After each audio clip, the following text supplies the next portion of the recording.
Hello there, welcome to a fresh episode of the Oma Living Show. Now, this is a show that is set to inspire the uninspired, and my name is Marilyn Oma Anona.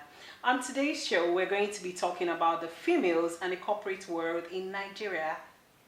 Now, the place of the woman is no longer in the kitchen. I think that happened, or that used to be during the times of my grandmother. I mean, my mom before her demise was a career woman. So we are in the millennial, we are young people, we are millennials, Millennials are people from age 35 to age 15, and things have changed. So as the times are changing, the world is moving at a very fast rate. So after the break, I'll be introducing my special guest. Her name is Anuli Aniebo Olaniyi. She is the CEO of Hair Women Development Abuja. Be with you right after the break.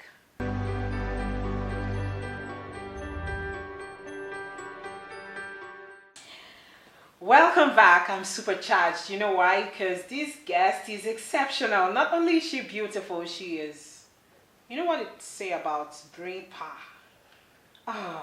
She's got it. She is brain, beauty, purpose, values, character, everything.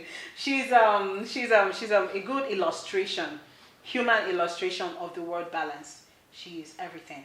And with me on the show today, I have Anuli Aniebo Olaniyi. Welcome on the show. Oma, She's a strong friend of the brand. She's a sister. She's everything, a mentor, an advisor. She's a friend. And I love her so much. I love you.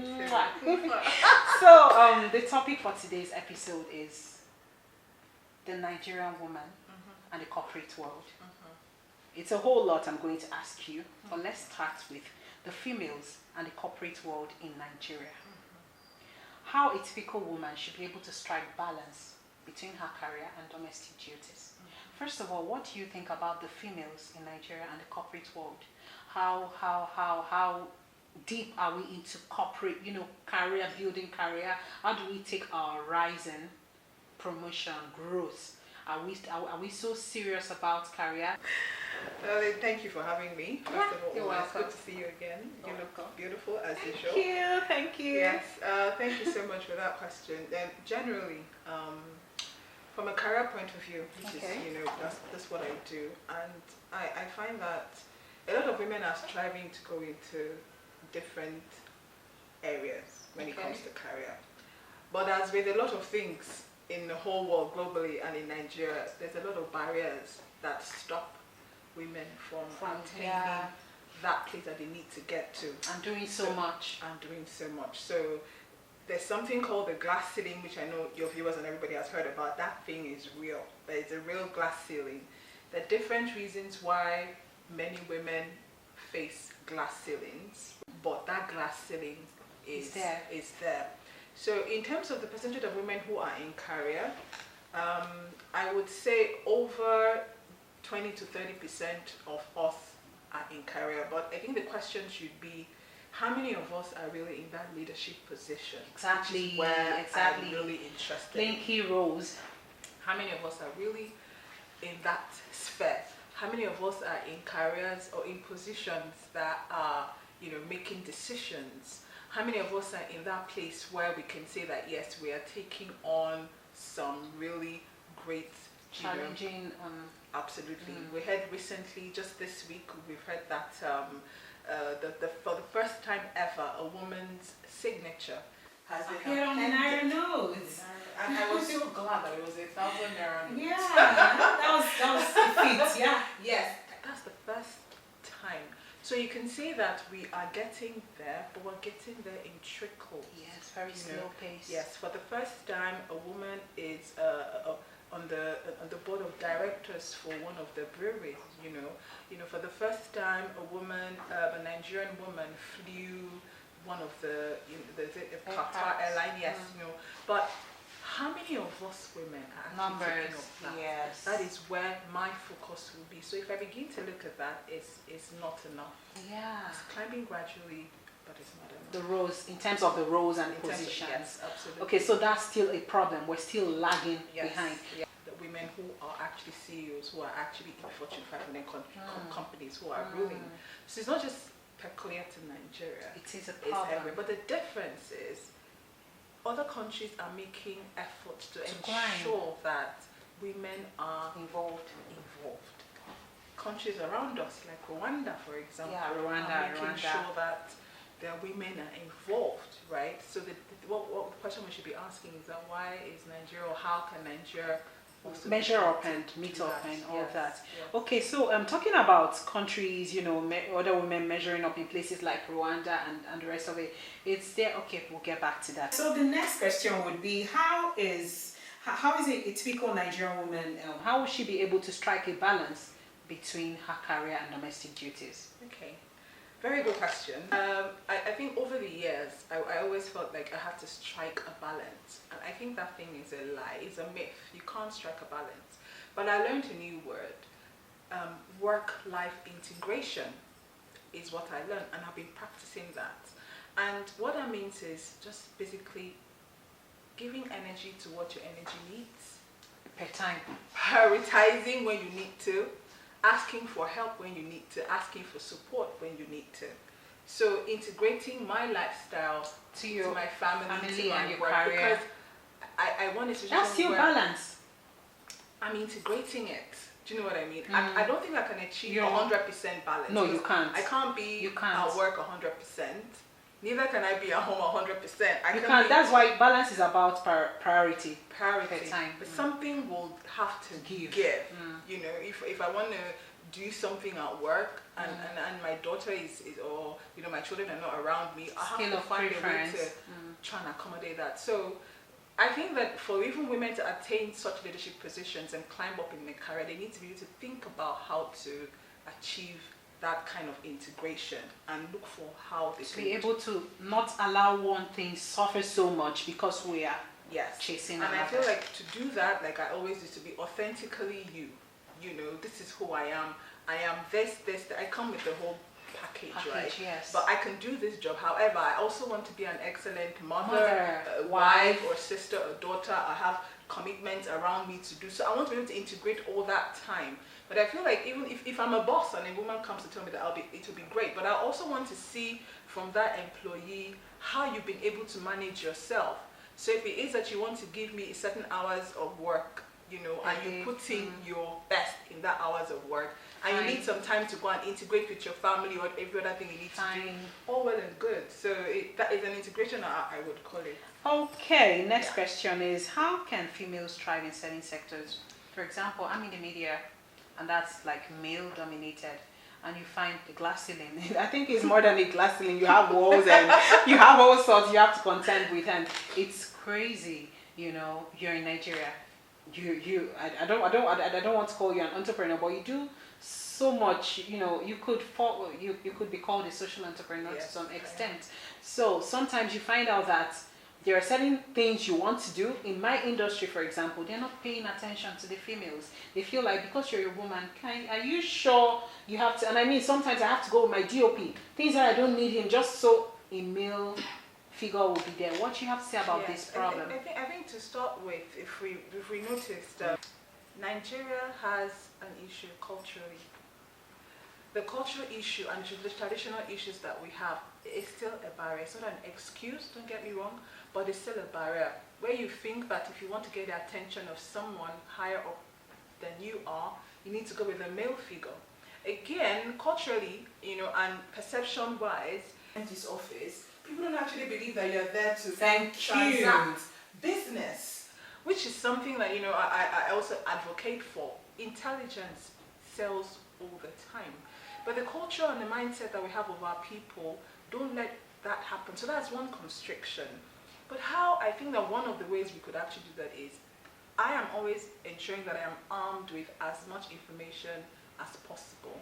So even if I go in there, you don't just see whatever face you think you've seen or whatever body you think you've seen. It becomes, at the end of the day, she's so unassuming because you put them, you know. Yes, absolutely. Go ahead and, like I tell the young girls, please go ahead and slay.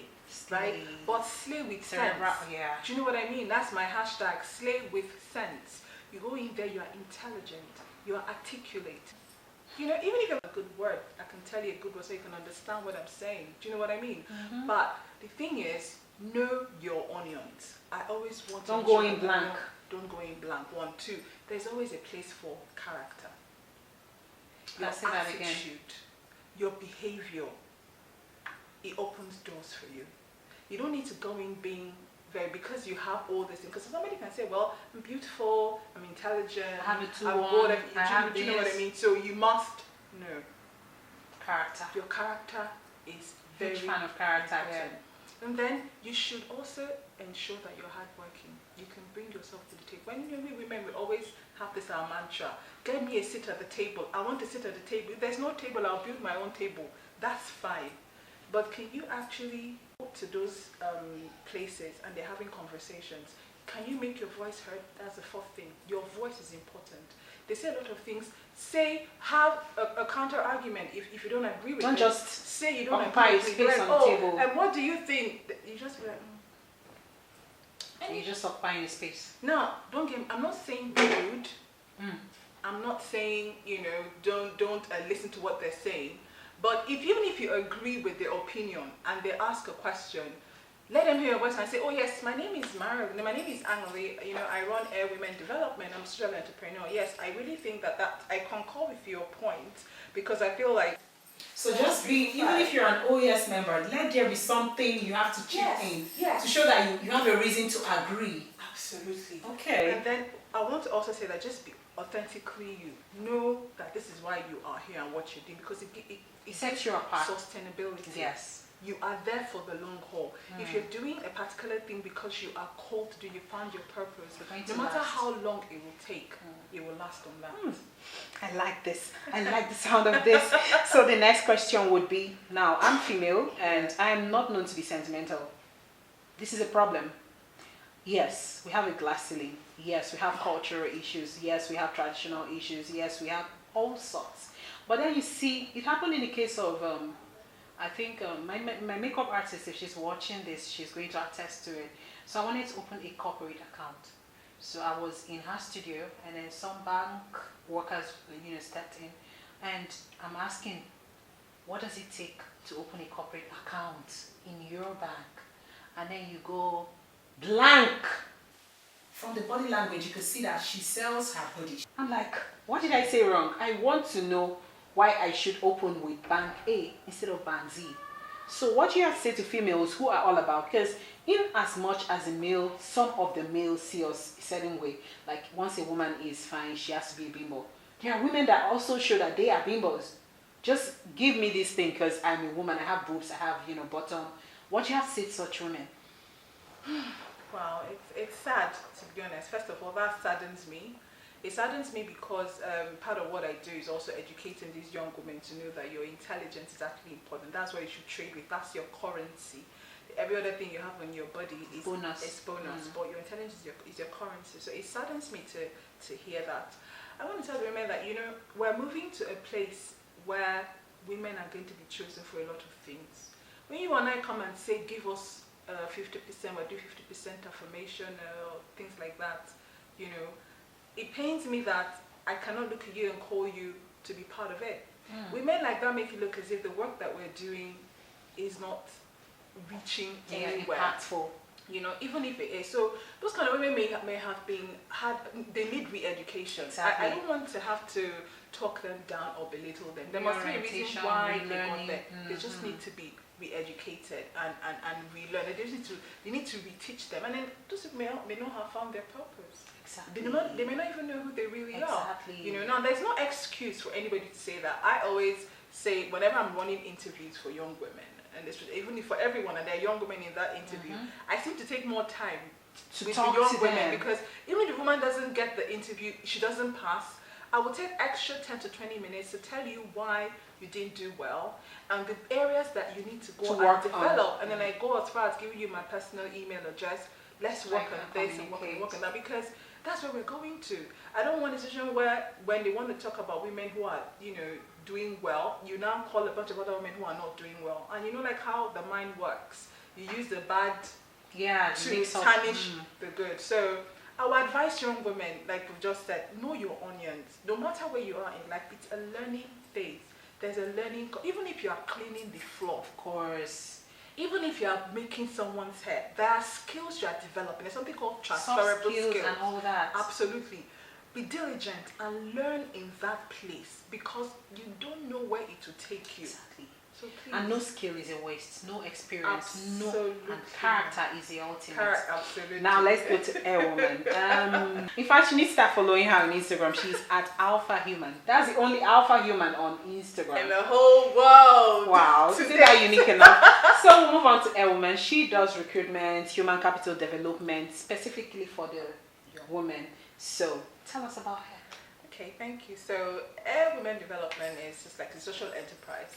So I founded it because I found there's a need out there for young women to be developed on how to actually handle themselves when they're going into any kind of career.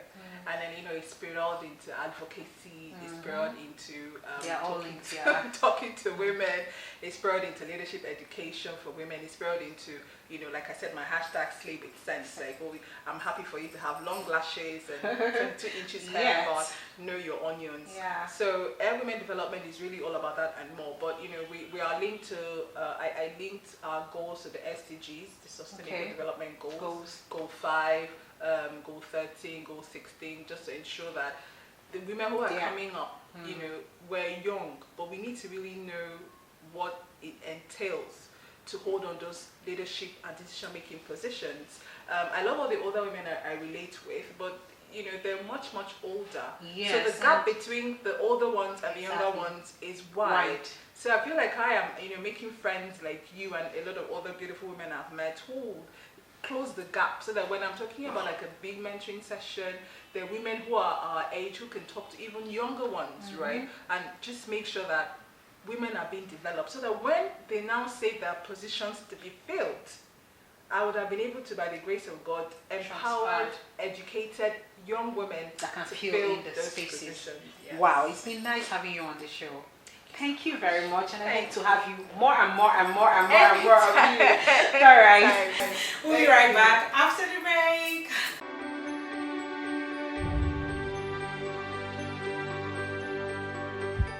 So you've heard it, wonderful interview. I love talking to Anuli because she's always, I love talking to all of my guests, but Anuli is just something else. She just makes me, I didn't want this interview to end, but it had to. So we're having her next time again on the show, because this is a topic that is too relevant and too broad. We can't actually exhaust it, but we talked about the reasons why there are glass ceilings, and I seem to see more than glass ceilings. We talked about the reasons why women are still relegated to the background, that even when we are rising, we're not occupying key positions, and the things that should be done for us to start occupying key positions. We talked about a whole lot, and we'll talk about more in our next session with Anuli. Thank you for watching this episode of the show. Until I come back next time, my name is Marilyn Oma Anona.